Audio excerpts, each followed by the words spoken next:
Olá pessoal, retornamos hoje com a análise da denúncia por parte da República Federativa do Brasil da Convenção 158 da Organização Internacional do Trabalho.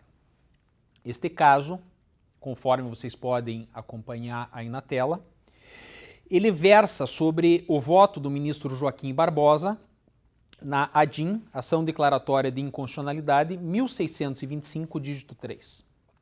Se atribui o caráter supralegal aos tratados de direitos humanos e se reconhece a Convenção 158 da OIT, o status de Tratado de Direitos Humanos, chega-se facilmente à conclusão de que o Poder Executivo não podia, sem a intervenção do Congresso, denunciar o referido tratado.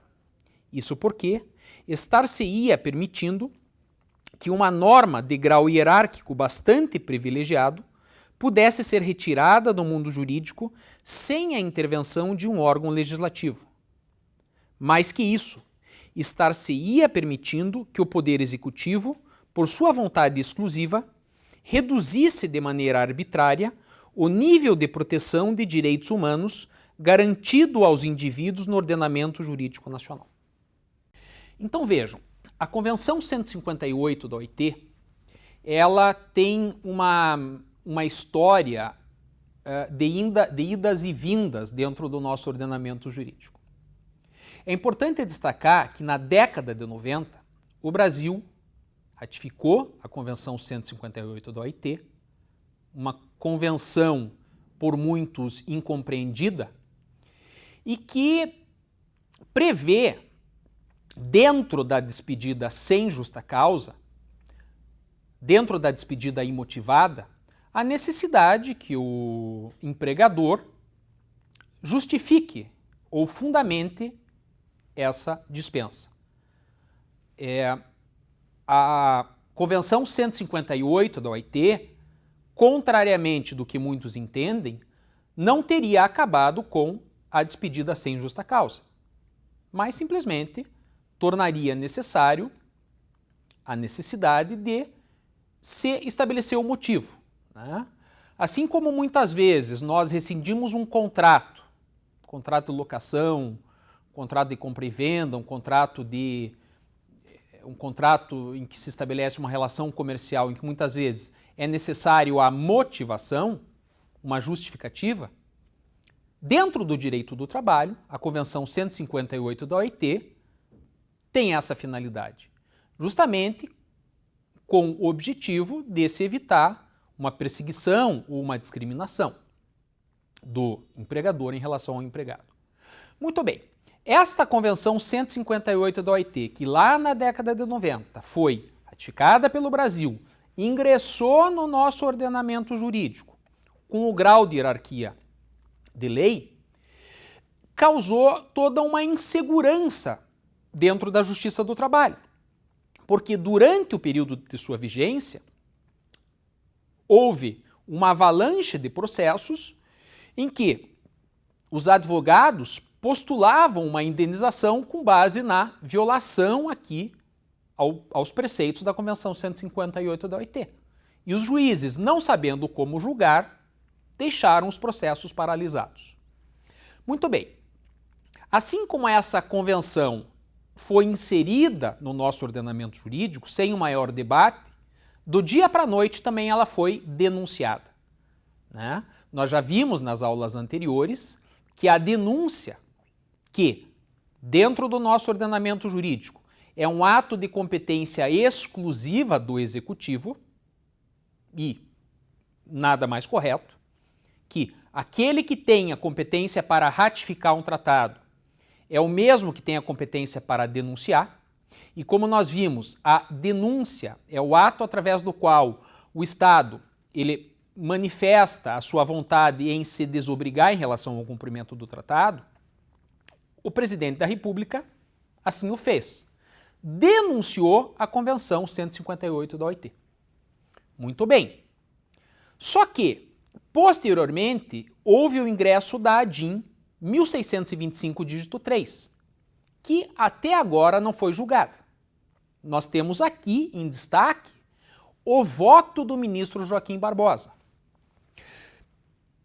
Chamo a atenção para vocês sobre esse trecho, ora comentado, do voto do ministro Joaquim Barbosa, porque, mais uma vez, ele entende que os tratados de direitos humanos têm grau de hierarquia supralegal.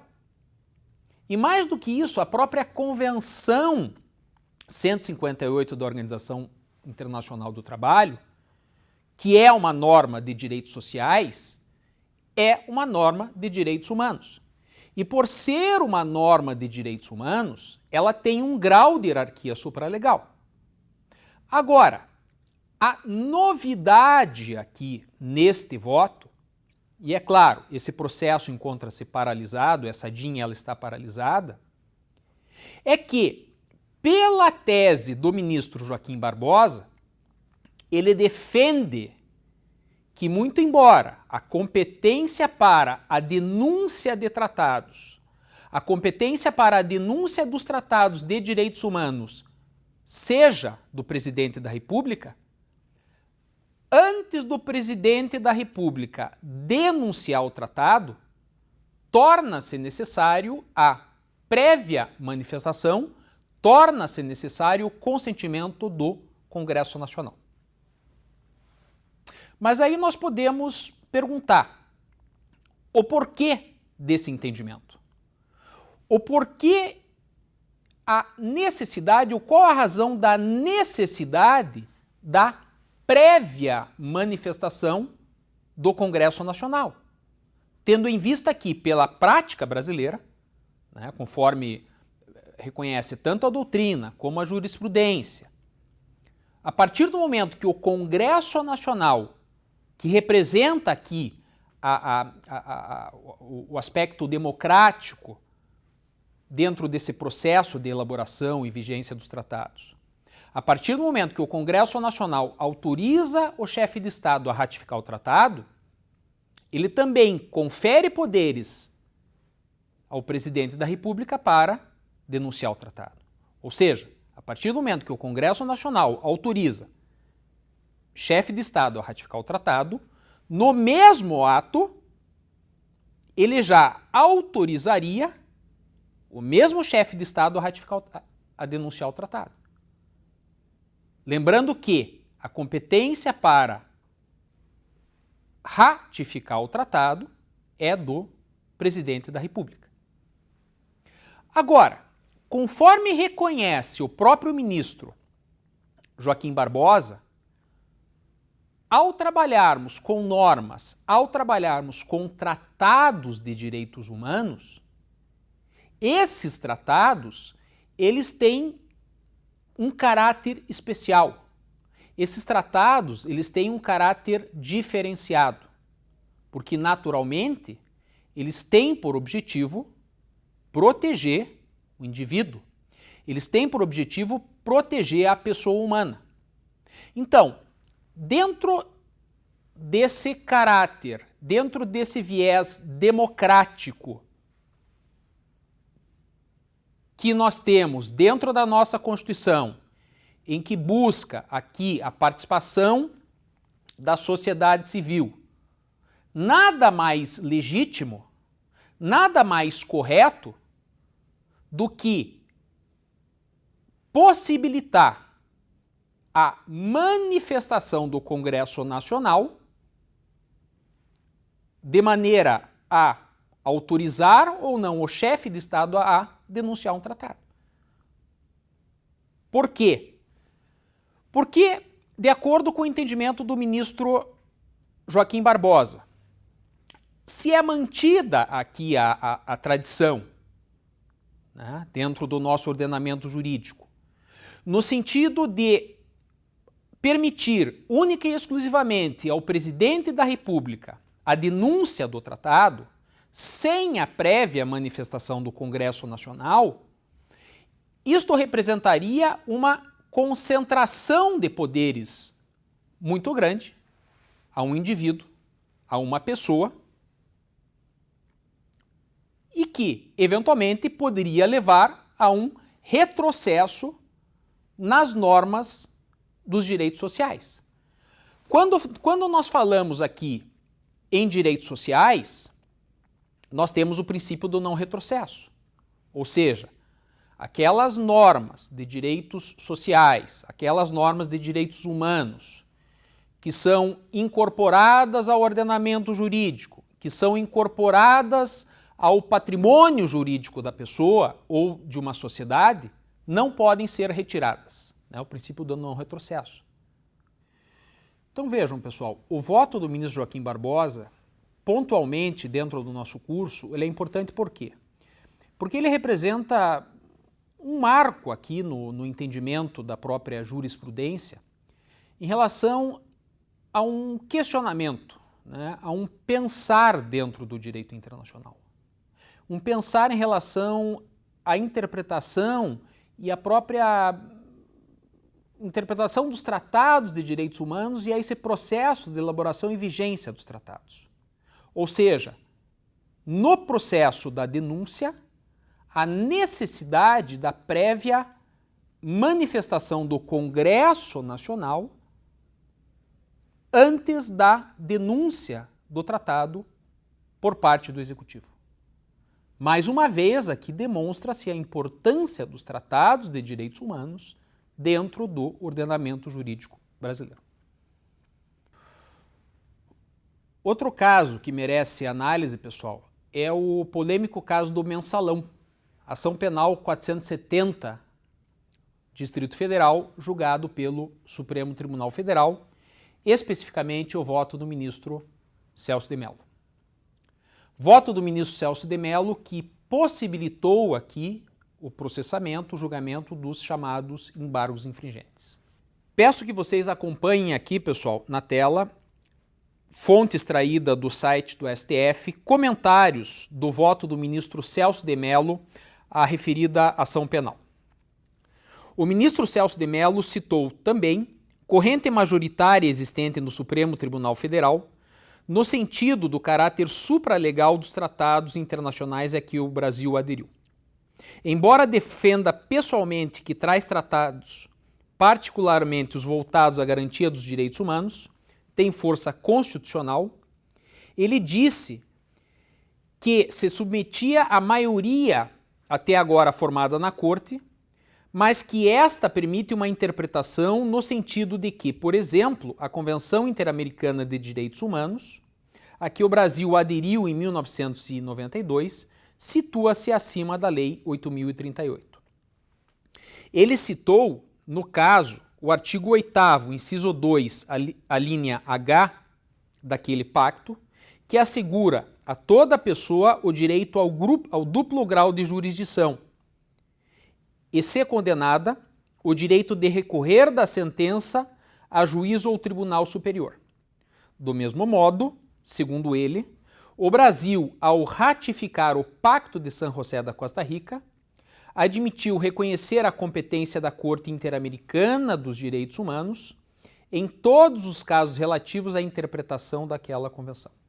Então vejam, de acordo com o voto do ministro Celso de Mello na ação penal 470, torna-se claro a sujeição, torna-se claro aqui a submissão da República Federativa do Brasil ao disposto no Pacto de San José da Costa Rica e também a esse controle de convencionalidade, conforme nós colocamos, que é exercido pela Corte Interamericana de Proteção aos Direitos Humanos. Lembrando que a Corte Interamericana de Proteção aos Direitos Humanos exerce esse controle de convencionalidade porque ela é considerada como a última intérprete do Pacto de San José da Costa Rica. Ou seja, a Corte Interamericana de Proteção aos Direitos Humanos, ela foi criada justamente com o intuito de julgar as controvérsias que são submetidas à Corte por violações ao Pacto de San José da Costa Rica. Cabe a ela, portanto, exercer aqui a sua atividade jurisdicional no sentido de aplicar sanções aos estados que violem o próprio Pacto de San José da Costa Rica. E neste sentido, o próprio ministro Celso de Mello, ao permitir o julgamento dos embargos infringentes dá vigência ao disposto no artigo 8º, conforme vocês podem analisar, inciso 2, a linha H do Pacto de San José da Costa Rica. Artigo 8º, inciso 2, a linha H do Pacto de San José da Costa Rica, que garante ou que dá o direito a toda pessoa condenada a possibilidade de ter essa sentença analisada por um tribunal superior.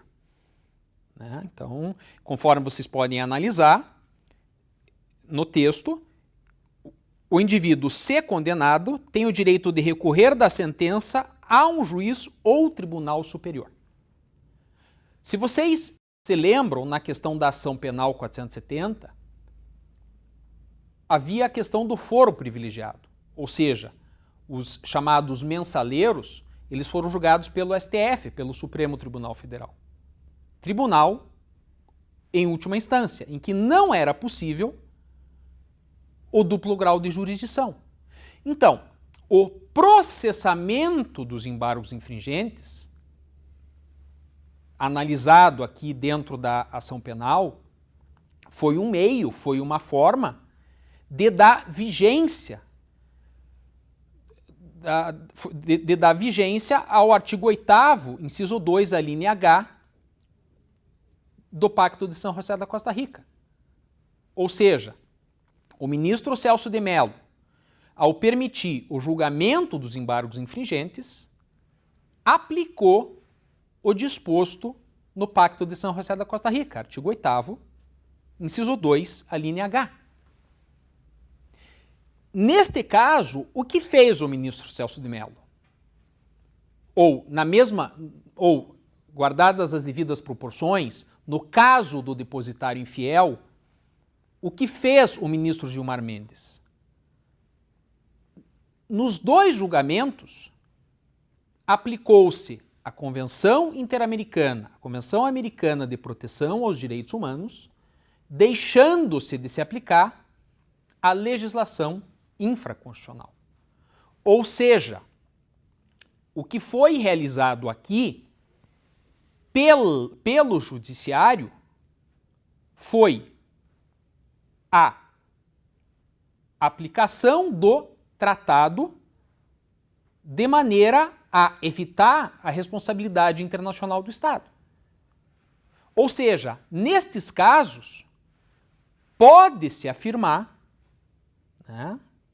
sem sombra de dúvidas, que o Judiciário, em matéria de direitos humanos e de maneira específica, no que diz respeito ao Pacto de San José da Costa Rica, interpretou corretamente a norma internacional. Fez valer a aplicação do princípio pacta sunt servanda. Aceita também,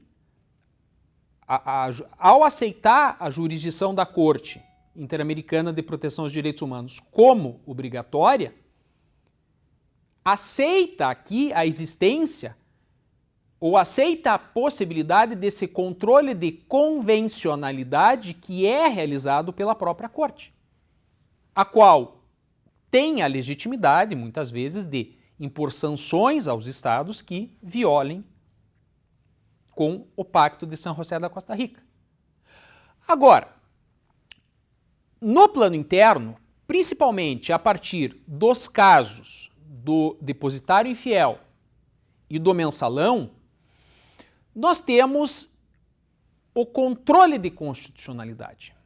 Então, esse diálogo entre jurisdições, ou o diálogo entre fontes, direito internacional e direito interno, ou o diálogo entre jurisdições, jurisdição internacional e direito interno, ele também pode se dar de baixo para cima, do direito interno para o direito internacional.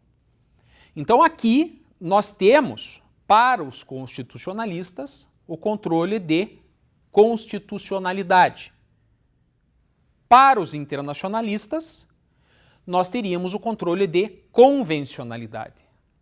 Mas não aquele controle de convencionalidade que é realizado pela Corte em relação aos estados, mas um controle de convencionalidade que é realizado pelas jurisdições internas, pelos tribunais dos estados, né? Pelo STF ou pelos tribunais de jurisdição inferior, pelos tribunais com jurisdições inferiores, né? No sentido de se buscar a melhor interpretação dos tratados de direitos humanos. Mais uma vez, aplicação do princípio pacta sunt servanda e a necessidade de se observar a primazia do tratado frente ao ordenamento jurídico interno. Metodologicamente, preferimos trabalhar no plano interno com a expressão controle de constitucionalidade, embora vários autores trabalhem aqui de maneira acertada com o termo controle de convencionalidade. Autores nacionais e estrangeiros. Muito bem, quando trabalhamos aqui com esse controle de constitucionalidade em relação aos tratados de direitos humanos, há que se observar que o magistrado, que o juiz, ele deve interpretar e aplicar o tratado de maneira a observar a primazia do tratado frente ao ordenamento jurídico interno. E esse controle de constitucionalidade, ele pode ser concentrado ou difuso. O controle de constitucionalidade concentrado é aquele controle de constitucionalidade, conforme vocês podem verificar na tela, que se dá nos moldes do artigo 102 da Constituição Federal, através da ação declaratória de inconstitucionalidade, ação por descumprimento de preceito fundamental, ação declaratória de constitucionalidade. E estas ações constitucionais, elas têm por objetivo questionar a constitucionalidade ou a inconstitucionalidade de um tratado frente à Constituição, ou a legalidade de um tratado frente a essa própria Constituição. Neste caso, quando nós falamos do controle de constitucionalidade desses tratados, ou controle de convencionalidade, aqui nós partimos da seguinte concepção metodológica, né, conforme defende Flávia Piovesan, Cansado Trindade, que os tratados de direitos humanos têm grau de hierarquia constitucional. Tratados de direitos humanos, independentemente de terem sido ratificados antes da emenda constitucional 45 ou depois, formal e materialmente, eles integram a nossa Constituição. Então, este é o viés aqui, ora exposto. É por isso que nós vamos falar de um controle de constitucionalidade, que é exercido através dessas ações constitucionais, cujo resultado, né, cuja decisão, cujo acórdão proferido, ele é erga omnes, ou seja, ele gera efeitos para todos, para toda a sociedade, para todos os jurisdicionados e para todos os casos. Como, por exemplo, a ação civil do depositário infiel, a questão do depositário infiel, né? Dentro da questão do depositário infiel, que nós verificamos, não existe mais no nosso ordenamento jurídico a prisão do depositário infiel. Ou seja, a partir do julgamento da ação declaratória de inconstitucionalidade, na questão do depositário infiel, estabeleceu-se aqui o princípio do primado ou da primazia dos tratados de direitos humanos frente ao ordenamento jurídico interno, de maneira a mudar o entendimento da nossa jurisprudência. Não se fala mais em prisão civil por dívida no nosso ordenamento jurídico, tendo em vista o Pacto de São José da Costa Rica, a não ser no caso do devedor de pensão alimentícia. E, finalmente, esse controle de constitucionalidade ele pode ser difuso. Ou seja, esse controle de constitucionalidade que é realizado através da via difusa, ele é elaborado através das vias de exceção, digamos assim, através de defesas, né, processuais. Ou seja, se uma parte procura questionar uma norma infraconstitucional, e por que não até uma norma constitucional, se nós vamos admitir que os tratados de direitos humanos têm o mesmo grau de hierarquia constitucional, esta questão ela pode ser defendida nos tribunais de instância inferior. Nos tribunais inferiores, através de um mandado de segurança, ação popular, etc. Então, dentro desse controle constitucional difuso, né, que é realizado pelas partes, né, que é realizado quando a parte tem por objetivo atacar uma norma constitucional ou uma norma infraconstitucional frente à Constituição ou uma norma legal frente ao tratado, né, de maneira a defender a primazia do tratado frente à lei, o efeito da sentença ele é inter partes, ou seja, neste caso, através do controle de constitucionalidade difuso, aquela decisão ela somente gerará efeitos entre as partes. Meus alunos, torna-se necessário, então, refletirmos sobre o momento atual através do qual o direito internacional passa dentro do Brasil. Especialmente os direitos humanos.